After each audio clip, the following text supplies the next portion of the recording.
Hananoto is a fantastic ending song, and if you disagree, I will personally send you to the Shadow Realm.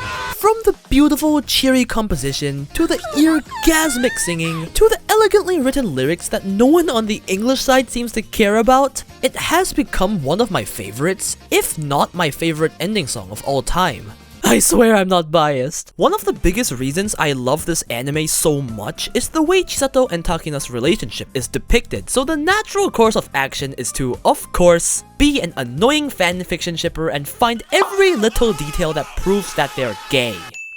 So the first thing you need when analyzing lyrics is, well, the lyrics. Unfortunately, no matter how much I Google searched, all I found were Google Translate level of translations. Like, what the hell is drawing with a finger the drawing on the porthole? There are some kind of okay ones, but I wanted to properly get the message across, so I said fine, I'll do it myself. I looked at a bunch of websites, took what I thought sounded good from each one, and used my Japanese knowledge to make some changes. I've never done any translation work before, and my Japanese isn't exactly perfect, so I'm sure it's still terrible, but hopefully it's workable with. If you guys find any mistakes, please tell me in the comments. The first half is the easy part. The TV size is most probably sang from Takina's perspective. The visuals depict her daily life before going to Lycoris. You know, reading manga, staring out of the window, walking around in her room. She looks bored, and frankly, this makes complete sense. Do you remember what Takina was like in the first 2 episodes? Completing her mission for DA was her entire life, and all she cared about. She did the classic CEO move and gaslighted Chisato into thinking she was crazy for wanting to help people instead of work. She literally went full war crime mode and rapid fired a machine gun at people with the most Ayano Koji what the fuck is an emotion face. This is Takina's old personality. A young girl who saw nothing but her mission as the world, thinking it as her life goal, her sole dedication. The visual suggests that her daily life was mission, go home, do some shit alone, sleep, rinse and repeat. The life of essentially an office work slave with no thrill whatsoever. The lyrics here suggest that she used to perceive this as normal. It was just her daily life, shit as always, and she thought that was enough. But meeting Chisato changed her. She started to wait for Chisato. She started to search for new things. The manga you brought me, the flowers you gave me, this could represent the new things Chisato was bringing to Takina's life. And when Takina learns of this, she starts to yearn for more. She starts looking forward to her new life, for Chisato to come every day because she's learned of this new feeling. I'm sure you already know if you've seen the show, but episode 3 and 4 are huge turning points for Takina's personality. Chisato, giving a speech better than any politician I've ever seen, told Takina to experience new things, to stop living up to others' expectations, and to live freely. That's right, this is a freedom story! After these 2 episodes, we start to see Takina smile more, relax more, and for the first time, let out a genuine laugh.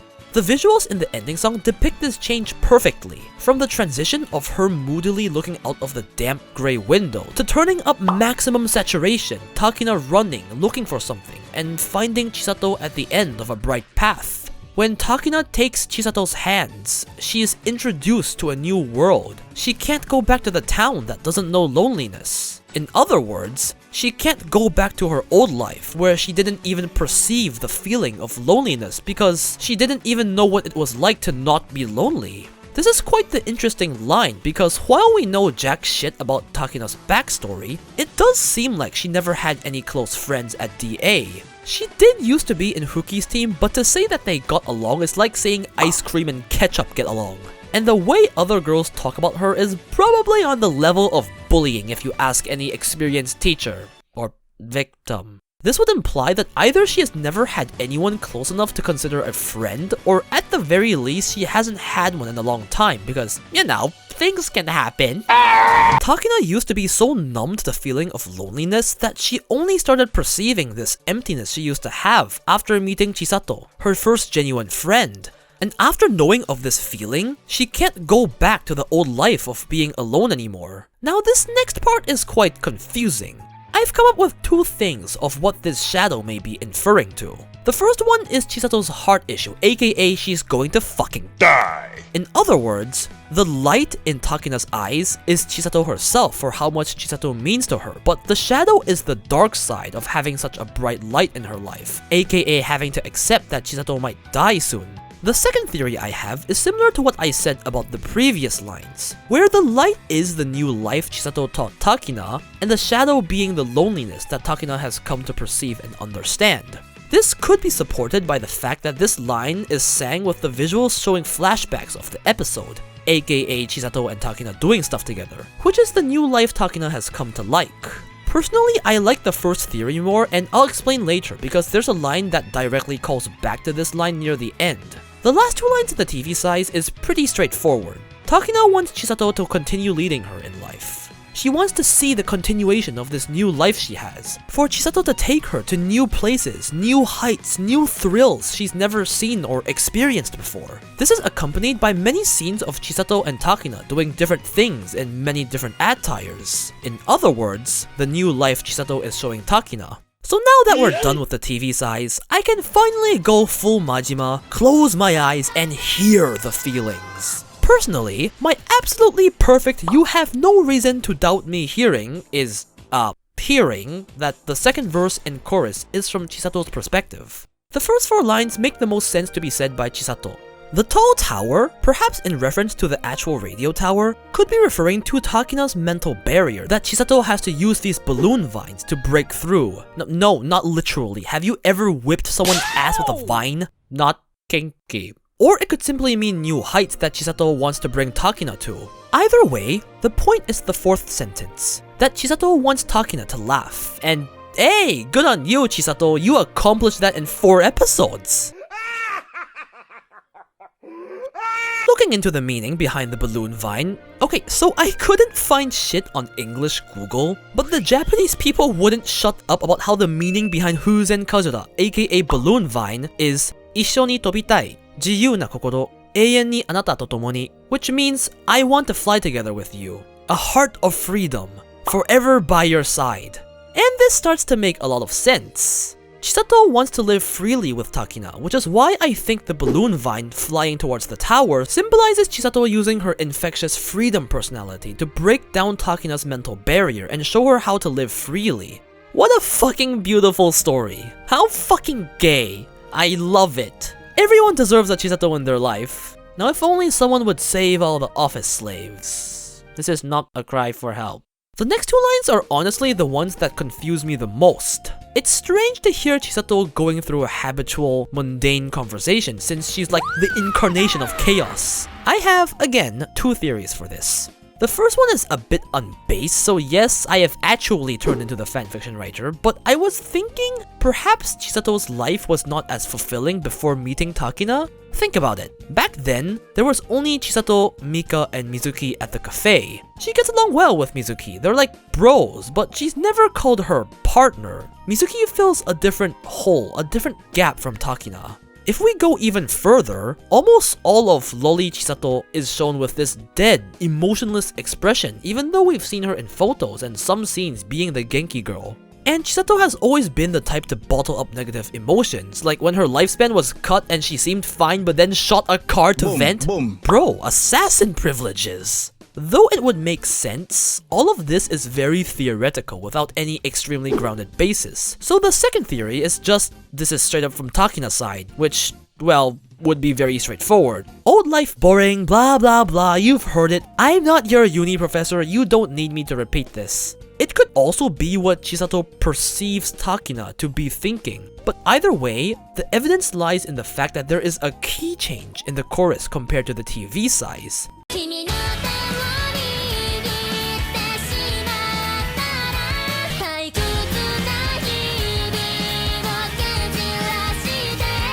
This is what I think is the strongest evidence suggesting the second theory, that it's Takina thinking about her old life and the chorus with a key change, aka perspective change, being Chisato's reply to this. To kick away the boring days, fuck around in the city, literally. Go shoot a random pedestrian for all I care.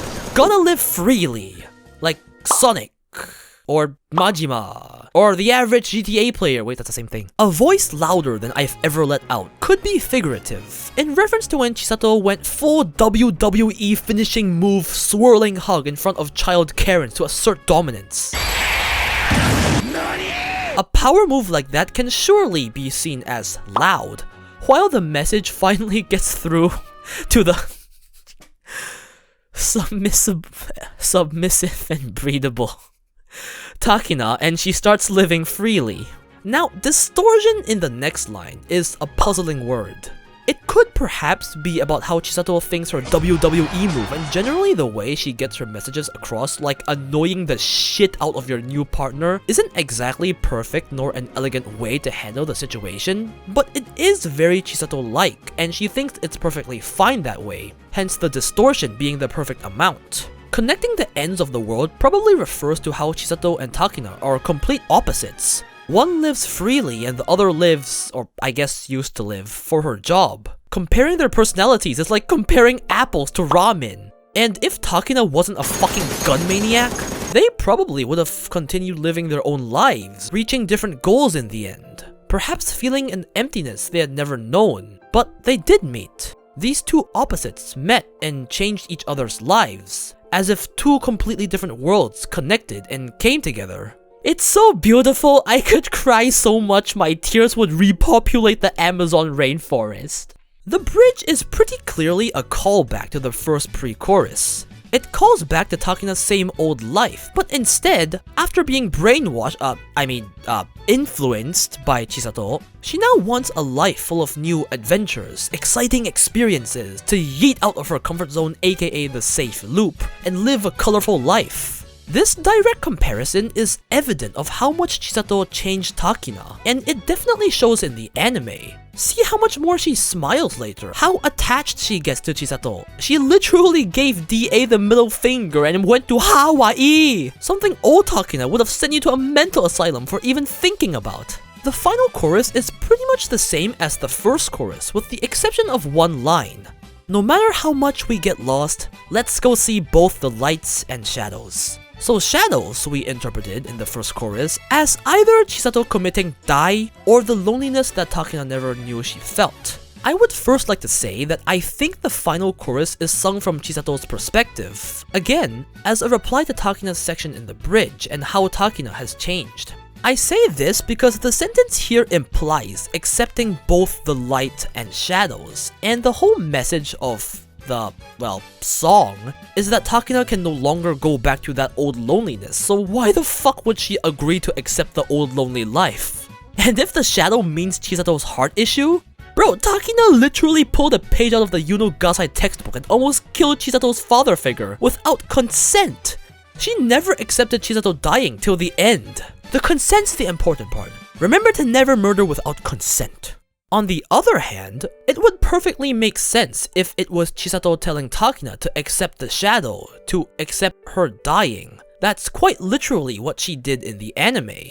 Chisato had already accepted her fate, so she thinks that they should just accept that fact and continue living freely. This is pretty much why I think the shadow refers to Chisato's heart issue, because I can't think of a logical explanation if it referred to Takina's loneliness. Also, I'd like to think the rest of the chorus being the same refers to Chisato saying that Takina also changed her life in the same way. That as much as Takina might think Chisato is the one guiding her, changing her, Chisato's life was also greatly affected by the introduction of Takina, and for the better. Chisato had found a best friend, a lifelong partner that she had never had before, and while not as evident as the other way around, you definitely see this in scenes such as how much she wants to live with Takina, or how she was literally willing to break her no-kill rule and shoot her father figure, the person she owes her life to save Takina. That's how much she cares for Takina. Thinking about how Chisato probably did all her fighting DA gigs herself in the past,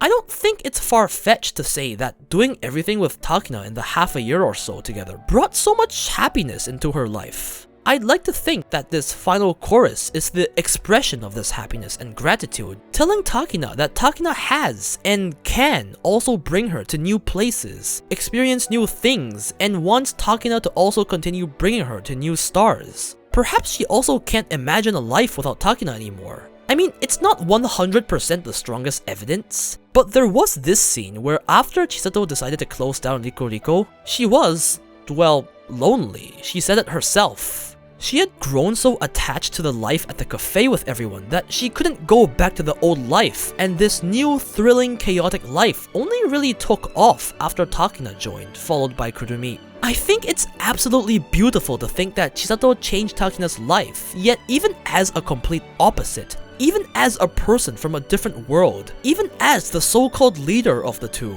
Chisato is able to return those exact same words to Takina in the final chorus. They really belong together, I ship them so much. Anyway, I'm gonna get my head out of my ass and stop pretending this is anything more than a theory, aka fanfiction, aka my headcanon. It's canon in my world, I swear! Hana no To is a masterpiece of an ending song. The transition from the end of every episode is as smooth as silk. The visuals pop up vibrantly. The endless everything goes with Hana no To memes, and fuck me, Sayuri went the extra mile this time. This song is a fucking banger. I extra love it because Sayuri herself wrote the song. God, I'm gonna lose my shit if she performs this live. Anyway, that's been my fanfiction on the meaning behind Hana no To. I think it's messages between Takina and Chisato bouncing back and forth, produced and expressed gorgeously in song form. If you guys have any theories of your own or anything to add, then please do tell in the comments, cause I'm really interested in seeing the many ways this song can be interpreted. Anyway, I'm gonna go back to my daily life of looping Hana no To. God, I should just turn this channel into a Lycoris Recoil channel.